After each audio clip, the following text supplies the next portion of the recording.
So what I'm going to be talking about today is two things. One is online dating versus prospecting and why the two are actually very similar. And the second thing I'm going to be talking about is really how to use digital metrics to identify new opportunities and close more business. So the first thing I wanted to talk about was the pre-outbound phase, right?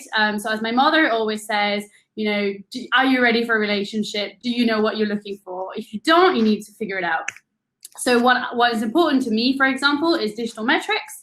And I believe it should be important to you. For example, if you're a B2B software company, you can look at metrics like, traffic or engagement metrics. Or if you're an ad tech, you might want to look at, for example, how much traffic a company is getting coming from display advertising, right? So I like to look at digital metrics more than, for example, number of employees, for example, when it comes to prospecting and when I'm prioritizing. The second thing I look at is growth. So obviously, we're seeing more and more companies now that are actually don't have a large amount of employees that are growing very fast. We can take as an example, for example, Gymshark.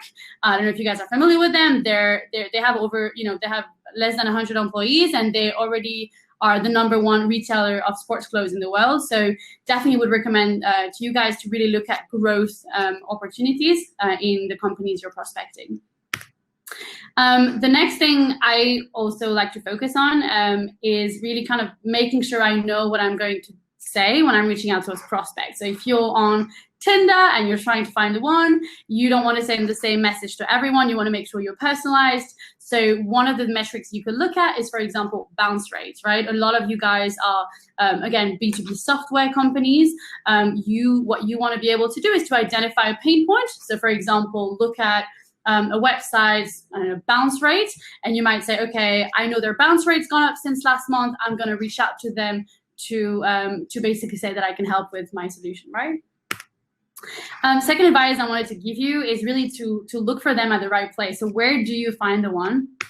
One of the places where I found the one are a lot of prospects which turn into clients in the last 2-3 years is first of all LinkedIn. So the screenshot you have on the right is basically one of the posts that we did. So I posted something on LinkedIn, which was basically insights talking about Gymshark and their competitors. And instead of just like emailing him or sending him a message on LinkedIn, I basically just tagged him in there and asked him, what are your thoughts on this data?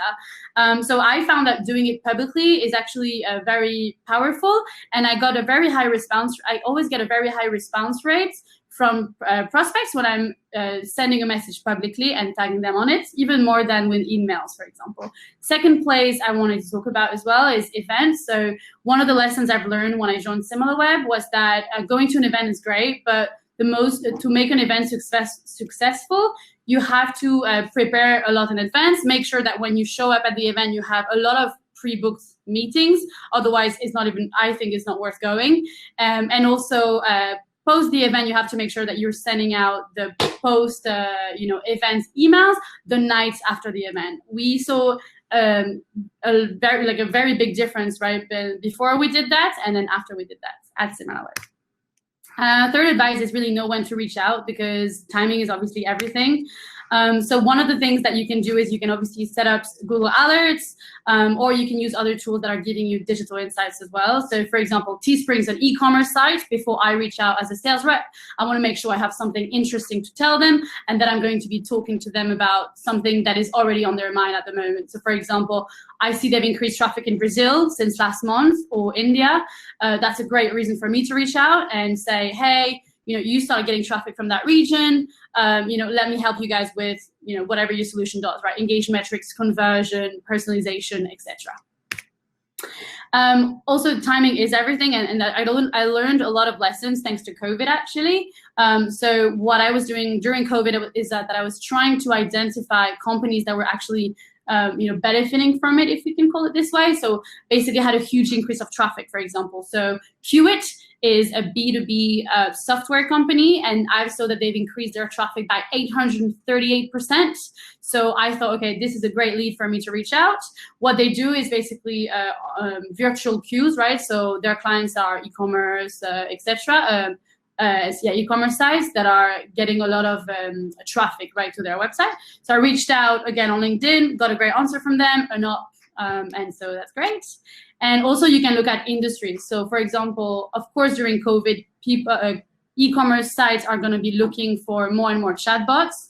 So obviously went after all the chatbots I can think of, and again got great responses from them. I knew that they had money to spend, so it was the right time to reach out. Fourth advice is stand out from the crowd. So how do you convince the one that you are the one? And one of the things that was super that we were really successful with at SimilarWeb is actually events that we organize ourselves. So give you an example, we launched the French market around 2 years ago. We didn't have many clients there. We identified that the best city for retailers, right, the biggest retailers in France were located in Lille. So we invited all the C-levels we found that were located in Lille to a very informal dinner just to talk about challenges and share best practice. They came. It cost us less than £2,000, and the people that you see on this picture, there is a third of them who have converted to a paying customer at SimilarWeb. So definitely use these tiny events, and also presence. So we had an op that we had open for a while. The client was ready to sign. They just went silent. We didn't know what to do. So we sent them a lot of clever insights and data, and we really tried everything. Wasn't working. We ended up sending them cupcakes, and they really enjoyed it. So definitely that sometimes these little presents can help. And then last advice I'll give you is really know when to move on. So one of my top performing, campaigns are actually my breakup emails. So this actually loft. I got this where I got the stat. And so I would definitely advise you guys to, first of all, give up when it's the right time, but not really, because you want to send them a breakup email. So say, it seems like it's not the right time for you guys. I'm going to close the offer for now. Feel free to come back in the future if you're interested. Not only they will come back, but they will also come back apologizing, which will put you in a power position. That's it. Thank you, guys.